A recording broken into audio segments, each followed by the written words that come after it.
ત્યારે મને ને તમને ઈશ્વર મળે. મન મંદિરમાં ને જીવ જોડામાં તો એમ પરમાત્મા ન દેખાય સાહેબ.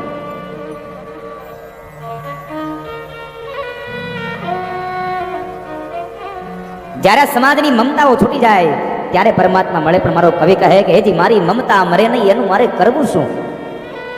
એક આશાને હજી માંડ પૂરી કરી શક્યો હોઉં કે બીજી આશા જાગૃત થઈ ગઈ હોય, મારે શું કરવું? મારી મમતાઓ મરે નહીં, શું કરવું? હેજી મારી મમતા મરે નહીં, એનું મારે કરવું શું? આ તો દિવ્ય રાસની કથા છે. પરમાત્માના રાસની અંદર જવું હોય તો કામ, ક્રોધ, લોભ, મદ, મોહ, મત્સર અને ઈર્ષાને તમારે પેલા છોડવા પડશે. એટલે તો ગોપીઓના વસ્ત્ર હરણ કર્યા હતા ભગવાને. ભગવાન કહે છે મારે શરીરના વસ્ત્રોની જરૂર નથી, મારે તમારા વાસનાના વસ્ત્રો ઉતારવા છે. જ્યાં સુધી જીવાત્માના વાસનાના વસ્ત્રો ન ઉતરે ત્યાં સુધી પરમાત્મા ન મળે, ત્યાં સુધી હરિ ન મળે. અને ભગવાને વેણુનો નાદ કર્યો ને એ સમયે બધી જ વ્રજની વૃદ્ધાંગનાઓ દોડી દોડી અને ગામના ગોંદરે આવી અને જાણે ગંગામાં પૂર આવ્યું હોય એમ દોડતી દોડતી બૃહદવનમાં જાય છે કે અમારો શ્યામ, અમારો કૃષ્ણ અમને બોલાવે છે.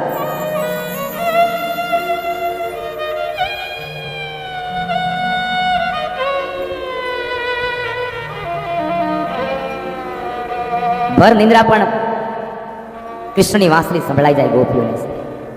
એ ક્યારે? કે કદાચ ભલે નિંદ્રામાં પોઢી ગઈ હોય પણ નિંદ્રામાં પણ મન પોતાનું કૃષ્ણના ચરણારવિંદમાં હોય એટલા માટે. અને ભગવાનને પ્રાર્થના કરજો બાપ કે અમારું મન સદાયને માટે તમારા ચરણારવિંદમાં લાગેલું રહે.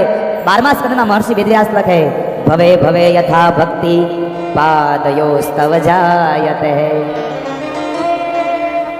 હે નાથ, તમારે જેટલા જન્મ આપવા હોય એટલા જન્મ આપજો, જે યોનિમાં જન્મ આપવો હોય એમાં આપજો. અમારી કોઈના નથી, અમે હસ્તામુખે સ્વીકાર લેશું. પણ અમારી એક વિનંતી છે કે જે યોનિમાં જન્મ આપો ને એ યોનિમાં બુદ્ધિ તમારા ચરણારવિંદમાં લાગેલી રહે. બસ આટલી કૃપા કરજો. ભવે ભવે યથા ભક્તિ પાદયો સ્તવ જાયતે.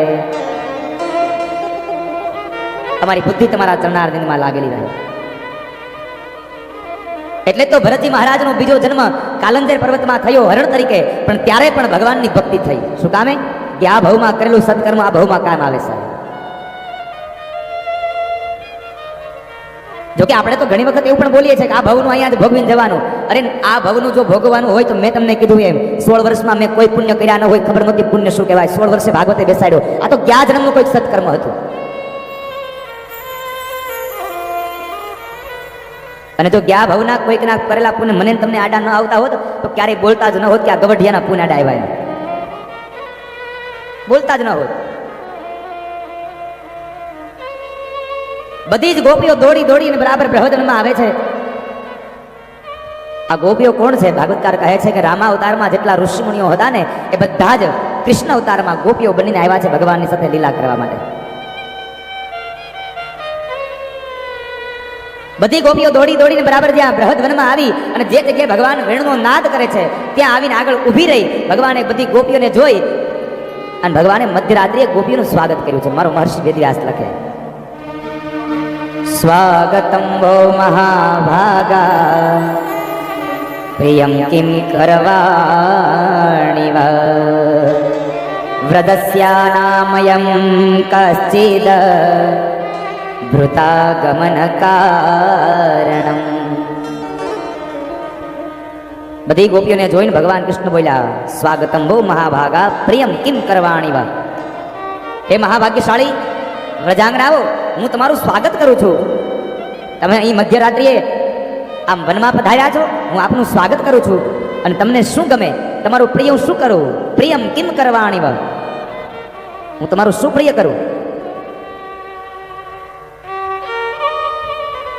એ વ્રજાંગનાઓ, તમારું સ્વાગત કરું છું, શું તમારું પ્રિય કરું? અને આટલું બોલ્યા પછી ભગવાન કૃષ્ણ કહે છે વ્રજસ્યાનામયં કશ્ચિદ ભૃતાગમન કારણમ. એ વ્રજાંગનાઓ, આ મધ્યરાત્રિએ તમે અહીંયા બૃહદવનમાં આવ્યું છો શું કામે? હવે આને કોણ સમજાવે? હવે ગોપીઓ આવી એટલે એમ કહે છે સ્વાગતમ વો મહાભાગા પ્રિયમ કિમ કરવાણિ વહ. એ વ્રજાંગનાઓ, હું તમારું સ્વાગત કરું છું અને તમારું શું પ્રિય કરું? અને વળી પાછળથી ઉમેરે તમે અહીં આવ્યું છો શું કામે? હવે કોઈકને આમંત્રણ પત્રિકા દઈને આપણી ઘરે આવે પછી આપણે પૂછાય ખરું શું કામ આવ્યું છો? એક તો મધ્યરાત્રિએ બૃહદવનમાં વેણુનાદ કર્યો, ગોપીઓને બોલાવી અને આવી એટલે સ્વાગત કર્યું. વળી તમને ગમતું શું કરું પ્રશ્ન કર્યો અને અંતમાં કહે છે કે તમે આવ્યું છો શું કામે? વૃતાગમન કારણમ, શા માટે આવ્યું છો? ગોપીઓ કહે છે કનૈયા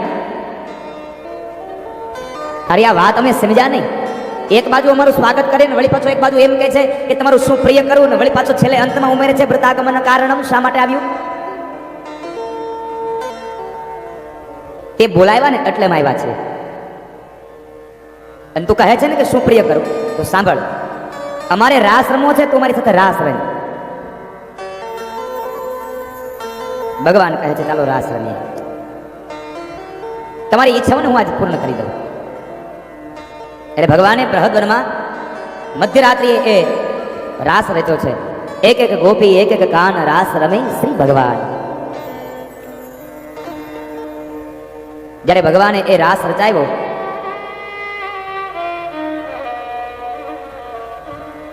એ રાસની અંદર એક એક ગોપીને એક એક કાન છે. ભગવાને લીલા કરી છે. બધી ગોપીઓની ઈચ્છા હતી કે કનૈયો અમારી સાથે રાસ રમે, કનૈયો અમારી સાથે રાસ રમે. એટલે ભગવાને લીલા કરી કે બધી જ ગોપીઓ સાથે ભગવાને રૂપ ધારણ કર્યું છે.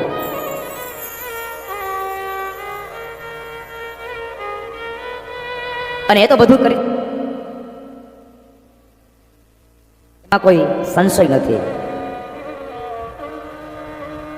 નામ તારા 6000 ગણતા ન આવે પાર, નામ તારા 6000 ગણતા ન આવે પાર, પહોંચે ન પૂરો વિચાર, ક્યાં નામે લખવી કંકોતરી, પહોંચે ન પૂરો વિચાર, ક્યાં નામે લખવી કંકોતરી. એના તો અનેક રૂપ છે સાહેબ, એને ક્યાં આપણે પહોંચવા જવાના? એક એક ગોપીને એક એક કાન રાસ રમે શ્રી ભગવાન. બધી ગોપીઓની ઈચ્છા પૂરી કરવા માટે ભગવાને રાસ રચ્યો છે. બધી ગોપીઓને હારે ભગવાને રૂપ લઈને રમે છે, પણ ભગવાને લીલા એટલી કરી છે કે જે ગોપીની હારે ભગવાનનું રૂપ છે એ ગોપીની હારે ભગવાન દેખાય, બાકી બધી માત્ર ગોપીઓ દેખાય. એટલે ગોપીઓને સંતોષ થાય કે ચલો ભાઈ કનૈયો મારી સાથે રમ્યો. ભગવાને એટલા માટે લીલા કરી હતી, પણ ગોપીઓના મનમાં અહંકાર ભરાઈ ગયો. ગોપીઓ કહે છે કનૈયો મને જ પ્રેમ કરે છે, બીજા કોઈને નહીં. જો કોઈની સાથે ન રમ્યો, મારી સાથે જ રમ્યો.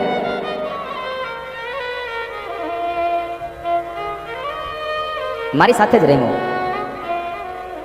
ભગવાન કૃષ્ણ કહે છે ગોપીઓ હું બધાની સાથે રમું છું આ જગતમાં. હું આ જગતમાં દરેકની સાથે રમી રહ્યો છું. તમે આવું નાહકનું અભિમાન તમારા મનમાં ન લાવો. પણ ગોપીઓના મનમાં એટલો અહંકાર આવ્યો કે અહંકારને દૂર કરવા માટે થઈ અને ભગવાનને હવે લીલા કરવી પડે છે. ગોપીઓના અભિમાનને દૂર કરવા માટે થઈને ભગવાને શું કર્યું? ગોપીઓની મધ્યમાંથી નીકળી રાધાજીને સાથે લઈ અને ભગવાન બૃહદવનમાંથી જંગલના માર્ગે ચાલ્યા ગયા. જંગલના માર્ગે ગયા.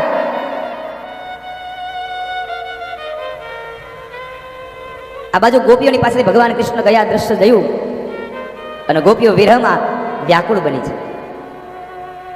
કનૈયાના વિરહમાં વ્યાકુળ બની ગોપીઓ એ કનૈયા ચારે બાજુ નાદ કરે છે. ક્યાંય કનૈયો દેખાય નહીં. કનૈયાને શોધી રહ્યા છે. રાધાજીને સાથે લઈને ભગવાન ચાલ્યા જાય છે જંગલના માર્ગોમાં. આ બાજુ ઘણી વાર કનૈયાને શોધ્યો પણ કનૈયો મળ્યો નહીં. એટલે ગોપીઓને ખૂબ વિરહ થયો, ખૂબ વેદનાઓ થઈ અને એ પ્રેમની વેદનાઓમાં ગોપીઓ રડી પડી છે.